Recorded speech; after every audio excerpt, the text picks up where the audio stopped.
Yo, what's up? What's up? What's up? You see the towers behind me?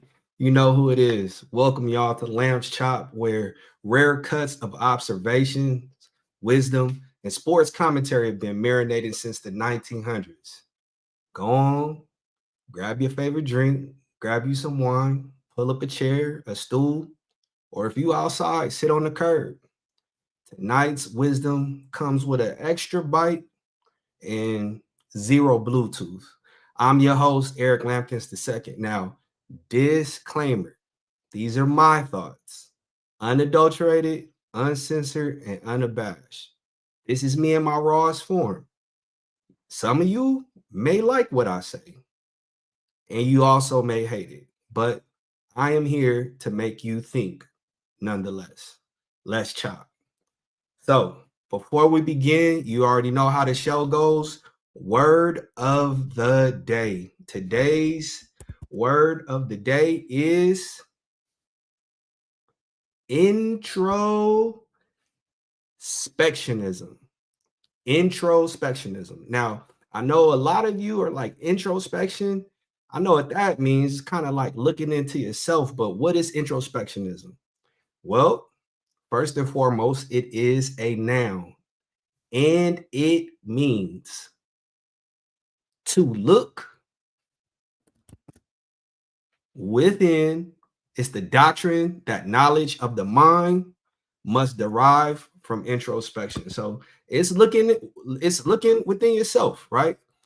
Basically saying what you need to know or what there is to know is inside. So you got to take time to look inside. Now, this word perfectly is going to run throughout the course of the show. So, first and foremost, shutting up. Why is that important, right? So many answers come from stillness. Now, introspectionism is just a fancy term for sit your butt down and listen to your mind. But when do we do that? We're drowning in a capitalist rat race and collecting hedonistic knickknacks that depreciate faster than my faith in Congress. Weekends, it's packed like a clown car. You got day parties, little league, church, trying to recharge for Monday's return to the corporate plantation.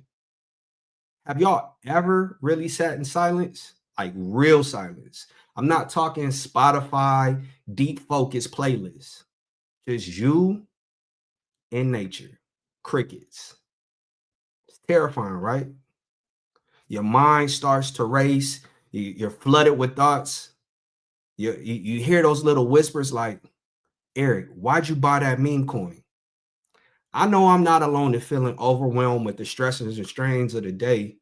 Some of you have jobs that you loathe. I get it.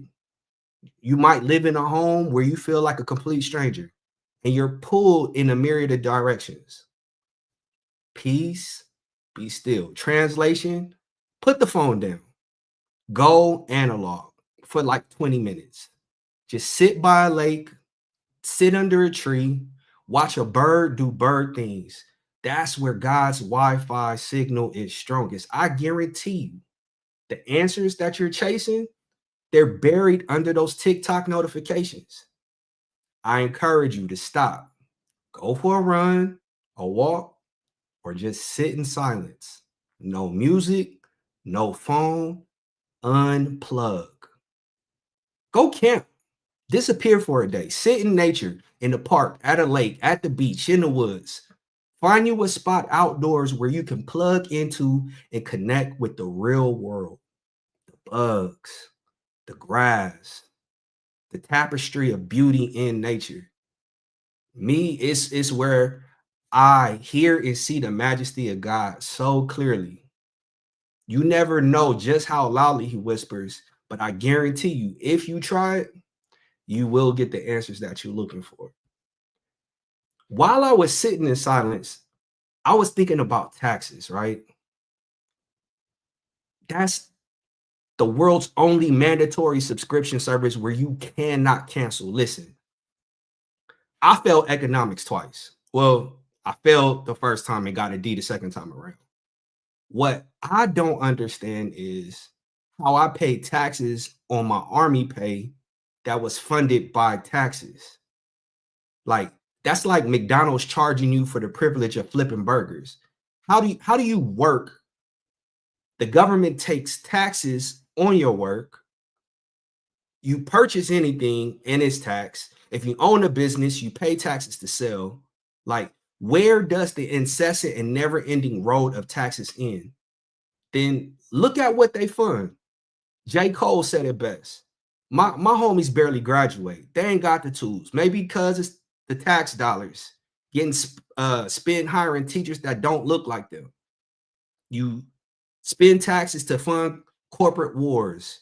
You spend taxes to fund people you may not like to come into this country. You fund so many different things that I don't even think we completely aware of what we spend our money on. They say my money goes to build roads. Nah, it builds potholes in the Bronx and private jets for Lockheed Martin. I want to pick where my dough goes. Like J. Cole said, it should be an app by now. Let me give $200 to the schools, $0 to Lockheed Martin, $5 to that annoying dude who's trying to talk my ear off at a frat party. You see, when goods increase, they increase who eat them. More taxes equals more politicians stuffing their gullets. And democracy is too damn slow. Now, one of the places that gets funded by corporate taxes are sports arenas. And there is a holy war getting ready to pop off on Thursday. You got the Taliban versus Al Shader. Now, if any of us had the foresight to see it, it's extremely hard to miss how talented they were. Now, every player needs the right system and opportunity to develop. The two leading men in the finals found both with their respective teams. Now, the league slept on Shea Gilgeous-Alexander and Tyrese Halliburton like they were lukewarm LaCroix. Halliburton, I gotta admit, he's what Lonzo Ball promised to be, a true point guard, commanding offenses like Patton. Tyrese is who I thought Lonzo was going to develop into. One capable of facilitating the offense with the utmost efficiency while scoring, a leader, a general.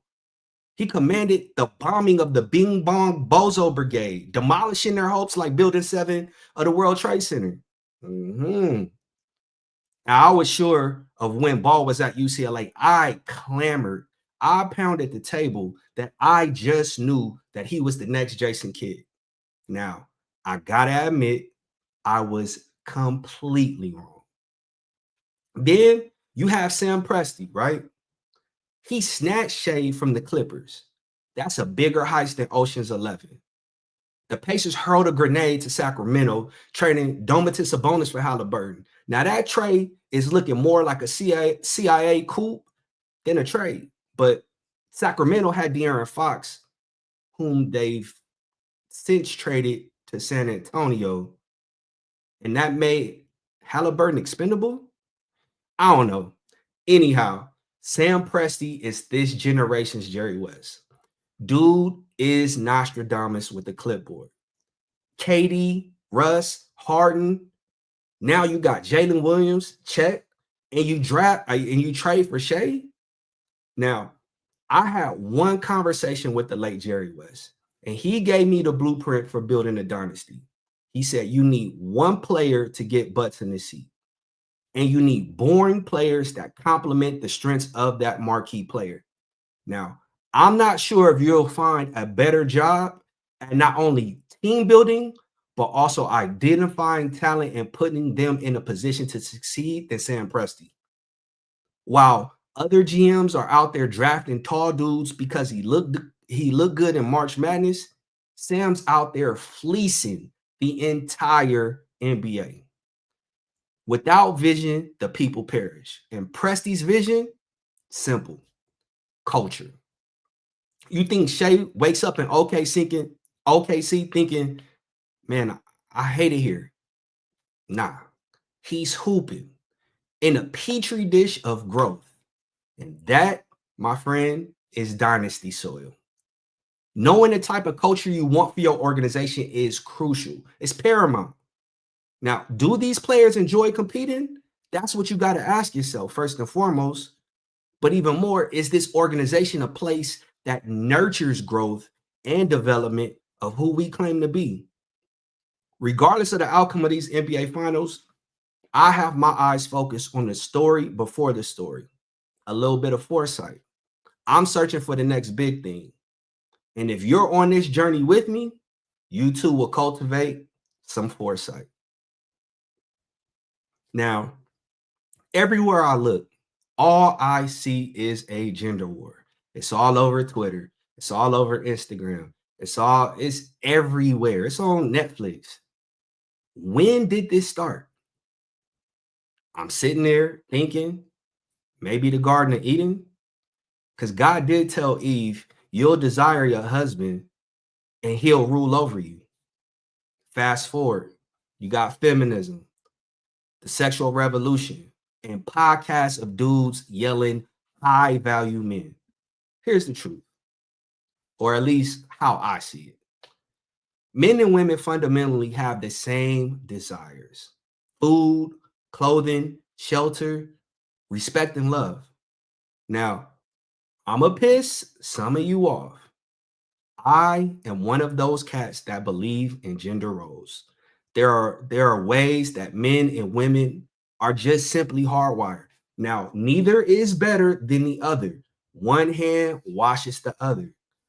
There are numerous factors that have contributed to the formation of our society. I get it. It's flawed. Why? Because we're living in a post-lapsarian world with people who are inherently selfish, greedy, egotistical, and self-absorbed, myself included.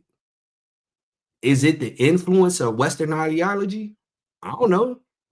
I do know that while Greek and Roman men were off fighting wars or molesting little boys, Sappho and her school on the island of Lesbos educated women in Greece when women couldn't learn. See, men want respect, women want love. But when we're out here debating body counts like it's the Zapruder film, newsflash, nobody wants an obstinate partner. I don't want to lead a slave.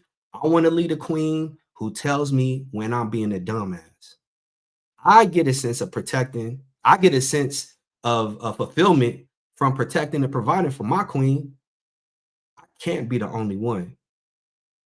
Is that an antiquated way of thinking? I don't know. Leave a comment. See, I was told two are better than one. And if either falls, one can help the other. You see, we're all ribs and arms. Ribs protect the heart, arms swing hammers. Stop the war, build the kingdom together, because we need each other. So, quick recap. Shut up, go outside, be still, be quiet, and just see what you'll hear. Taxes, we got to do something better about those. You guys have to tune in to the NBA Finals. I'm guaranteeing you it is going to be must-see TV. Personally, I'm going Thunder in 3, but I think it's going to go 6. My heart wants Tyrese Halliburton to win because everybody said he was overrated, but I just think styles make fights, and there's no style that the Thunder can't play. And lastly, we got to get out of the echo chamber. Men, women, we need each other. Let's love one another. I'm your guy, E. Lamb. Catch me, what's today? Tuesday? Catch me on Thursday for another episode of Lamb Chops. And make sure to like, subscribe, follow the Misfits live podcast. We got a ton of shows. We got the Reynolds Report. We got my guy, the Michael Matthews Show. And we also got the Misfits every Sunday. at a platform near you. All right. So I'm your guy, E Lamb. That's Lamb's Chop. I'll see you guys on Thursday. Peace.